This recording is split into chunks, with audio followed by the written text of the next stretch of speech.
All right, 1 month to the CFA Level II exam. Time to totally switch up your strategy.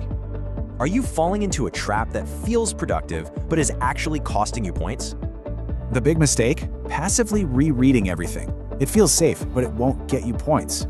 Okay, it's time for a big strategic shift. Your new goal is converting knowledge into points.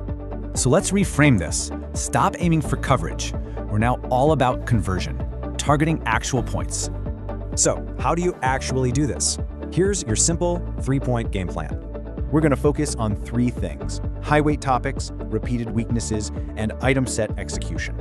First up, high-weight topics. Stop spreading your time evenly. Go where the points are. And look at this, it's so important. Just 5 topics make up most of the exam. That's FSA, equity, fixed income, PM, and ethics. Nailing these will boost your score fastest. All right, point 2, your weaknesses. This isn't about one-off errors, it's about finding patterns. Always missing pension accounting or swap valuation? Hunt for these patterns in your practice mocks. And finally, number 3, item set execution.